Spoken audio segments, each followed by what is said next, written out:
birds of prey, also known as raptor. When you say raptor, it came from the Latin word rapire, meaning to seize or take by force. And these birds are characterized by their excellent flying ability. And they have this keen vision. Also, these birds hunt using their powerful talons and powerful beaks. So around the world, there are 446 species of raptors. And here in Cebu Ocean Park, we have two species of raptors. We have a Brahminic kite and a Philippine serpent eagle. Now guys, ready your cameras? Let's call in our Brahminic kite kingdom. Brahminic kites are typically known as Liastur eagles. They are widespread all over the Southeast Asia.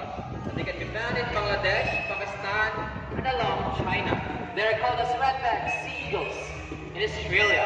Also guys, they can be found here in the major islands of the Philippines, and they are locally known as Lawin or Banog in the Visayas regions. And as you can see, our Brahminic kite have a petite, and they have this delicate body. So they tend to prey on smaller animals such as insects and fish. Okay, so mabantay mo guys ang iyang flying pattern kalugos sa glupado tungod na sa kakusog sa hangin. Okay, so there you go. That's it for Brahminic kite kingdom. So kung medyo familiar ninyo nga bird, mana siya ang logo ni Kuya Kim sa Matang Lawin. Also, mana siya gitawag og banog sa Kabisayaan. Now, in the world of birds of prey, female birds are usually larger than the males. That is because females have a better position in nesting and rearing behavior. Okay, so up next for a raptor. Let's call in our Philippine serpent eagle. Ready? Okay, so Philippine serpent eagles are typically known as Pilornis holospilus. They can easily be distinguished by the other eagle species through their well-defined white spots around their body. They also have a naked yellow face and naked yellow feet. And as you can see, your eagle right here has a heavier, and they have this stronger body. So they tend to prey on larger animals such as rodents, other birds, and snakes. And that is why they're also called a serpent eagle, because in the wild, they feed on snakes and other reptiles. Okay guys, here's a trivia about both our birds of prey.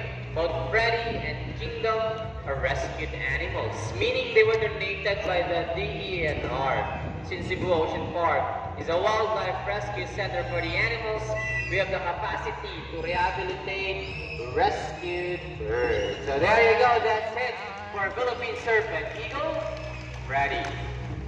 So if you guys ask me, why don't we release Freddy and Kingdom back into the wild? Just sad to say guys that these birds are not capable to live in the wild anymore. It's because their wild instinct like paghunt sila ng prey, na-eliminate na siya guys. Since Freddy and Kingdom were victims of illegal wildlife possession. Okay, so up next, for flying birds, please look to your left, presenting our homing pigeons.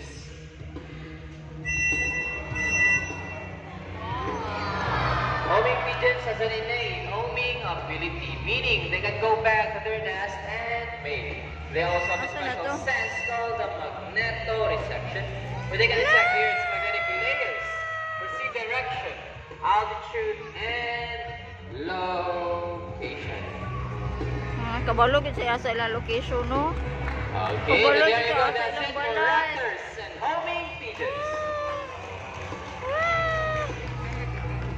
Okay. Now here in Cebu Ocean Park, we believe there is hope. We're not only trying to take care of our friends in the ocean, but also to those who are in the land and air as well. Now we follow the 3 R's. It's the reduce, reuse, and again, it's the reduce, reuse, and recycle. That's right. Now let's call in our lovely parrot once again, and he's going to show us how to do the proper waste disposal by following the 3 R's.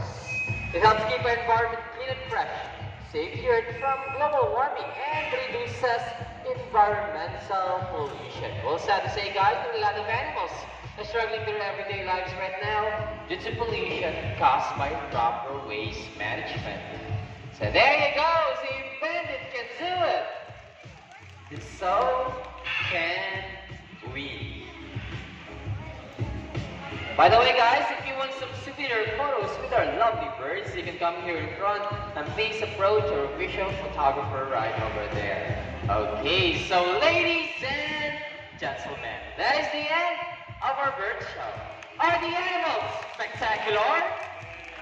Well, there are all ways to matter how small the animals we take action in saving them from exploitation or even extinction. At least let's do our part in saving this wonderful world, because remember, this is the only home that we've got. Now let me present to you the animals and trainers that made the show possible. We have Dinner Cat. We have Dinner Nick, our DJ right above there. We have Dinner Nick, we have Dinner Cat, and our Good Week Macau Bandit. We have Dinner Urban, our Super Crusted Cockatoo, Sweetie. And along with the other South Sea with Cebu Ocean Park. Again, my name is Alfie, your host. Thank you so much for watching, guys, and bye. Say goodbye, Bandit. Bye, everyone. Again, guys, for those of you who want some souvenir photos with our lovely birds, you can come here in front and please approach our official photographer right over there. The disclaimer, guys, photos will only be taken by our official photographer. Okay, so for those of you who just came in, our next bird show schedule will be at 1:30 p.m. Again, for those of you who just came in, our next bird show schedule will be at 1:30 p.m. And lastly, guys, for those of you who wish to exit the park, our exit is located at the main sand gallery that's inside the oceanarium. Again, for those of you who wish to exit the park, our exit is located at the main sand gallery that's inside the oceanarium. Thank you for visiting Cebu Ocean Park. Pwede pa mo. Pwede kayo pa-picture pero ang allowed sila ra. Official photography. Ah.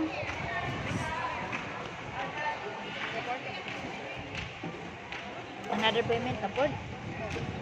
Just forward. Hello.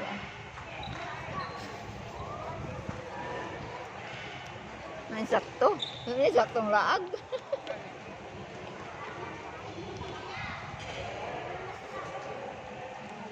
Lahat.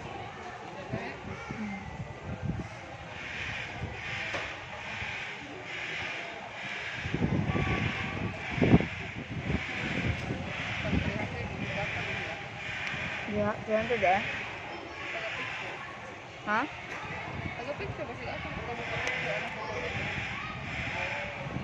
Nah, buat picture tadi na tu kau ay. Mahal mo ka ito?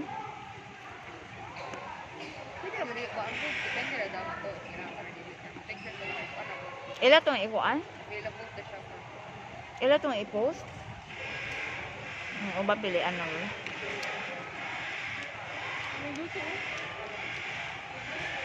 Sabi nindot kay mga balay ba? Malanggam.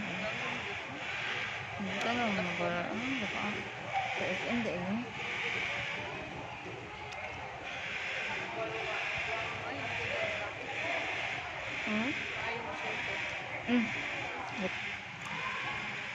Nakamak oh.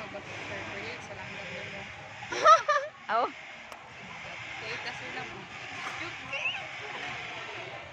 Sir, kuya ka sir, dito sa. What?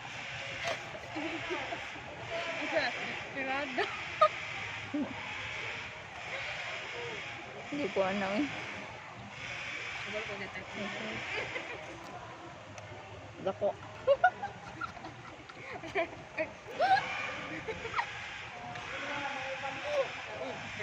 May dako. May dako mo. Ako. Di ba ni live? Video.